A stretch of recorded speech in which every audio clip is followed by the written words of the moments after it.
아직도 코비드-19 변이가 활동하고 있습니다. 변이 예방을 위한 새로운 부스터가 준비되어 다행이죠. 명중, 새로운 이가 부스터가 준비되었습니다. 5세 이상의 모든 주민은 지금 부스터를 접종해야 합니다. 한국의 중후장대 기업들이 내년 1월 라스베가스에서 열리는 세계 최대 정보기술 가전 전시회인 CES 2023에 상대적으로 저조한 참석률을 보일 것으로 전망됩니다.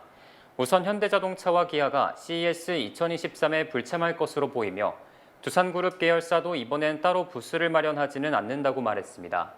자동차나 중공업 기업들의 CES 참여율이 한풀 꺾인 것은 경기 침체로 새로운 비전을 보여주는 게 쉽지 않고 업종 특성상 CES에 나가서 대대적으로 소개할 만한 신기술이 매년 나오기도 쉽지 않기 때문으로 풀이됩니다. 이에 따라 현재 실행 중인 사업 중심으로 내실을 다지자는 흐름이 반영된 것으로 보입니다. 이지시 IMF 아시아 태평양국 이코노미스트는 21일 대외경제정책연구원과 IMF가 공동 개최한 제12차 컨퍼런스에 참석해 한국은 올해와 내년 각각 2.6%, 2% 성장할 것이라고 밝혔습니다. 그는 아시아 지역은 글로벌 금융시장의 긴축, 대외 수요 약화로 고물가 및 경제 성장률 둔화에 직면하고 있으며 재정정책 여력은 제한돼 있다라며 재정정책은 우선순위에 따라 재정을 운용하고 국가부채를 안정적인 비율로 관리하며 여유 재원을 마련하는 등 중기재정 계획을 마련해야 한다고 말했습니다. 연말 쇼핑 시즌을 알리는 미국 최대 쇼핑 대목인 블랙 프라이데이가 다가왔지만 예년처럼 소비 특수를 노리기는 어려울 듯합니다. 인플레이션, 금리 인상 등 부담으로 소비자들이 쉽사리 지갑을 열기 어렵다는 전망이 나오고 있기 때문입니다. 4분기 전반적으로 소비가 꺾일 수 있다는 우려에 투자자들은 소매업체에 대한 공매도에 나서고 있습니다. 또한 전미 소매업협회도 올해 블랙 프라이데이 매출이 작년보다 상당히 느린 속도로 늘 것으로 예측했고 최근 시가총액이 1조 달러 아래로 떨어진 아마존도 이번 연말 쇼핑 시즌 때 역사상 가장 느린 성장을 예고하기도 했습니다.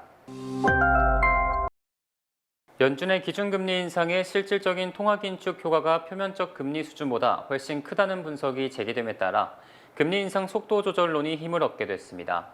메리 데일리 샌프란시스코 연방준비은행 총재는 어제 기준금리가 표면적으로 보여주는 것보다 금융긴축 효과가 훨씬 높으며 6% 수준의 금리 효과가 발생하고 있다고 평가했습니다. 데일리 총재의 이 같은 발언은 채권 매각을 포함한 양적 긴축 등 다른 긴축 정책의 효과까지 포함하면 기준금리 인상만을 고려했을 때보다 통화긴축 효과가 훨씬 크다는 샌프란시스코 연은의 연구 결과에 따른 것입니다. 지난 3분기 투자용 주택 구매가 지난 2008년 서브프라임 모기지 사태 이후 가장 크게 줄어든 것으로 조사됐습니다. 부동산 중개업체 레드핀 조사에 따르면 미전역 40개 부동산 시장의 3분기 투자용 주택 구매가 약 6만 채로 지난해 같은 기간 9만 4천 채보다 약 30.2% 감소했습니다. 이는 팬데믹 직후 직장 폐쇄 등 봉쇄 조치로 주택 거래가 사라졌던 2020년 2분기를 제외하고는 서브프라임 모기지 사태 이후 가장 큰 폭의 감소를 보인 것입니다. 또 2분기보다 26.1% 감소했으며 이 또한 팬데믹 기간을 제외하면 분기별 감소폭으로는 가장 큰 것입니다. 특히 3분기 전체 주택 시장 매매는 1년 전보다 27.4%, 전분기보다 17.4% 각각 감소한 것을 감안하면 투자용 주택 시장의 매매가 훨씬 많이 줄어든 것입니다.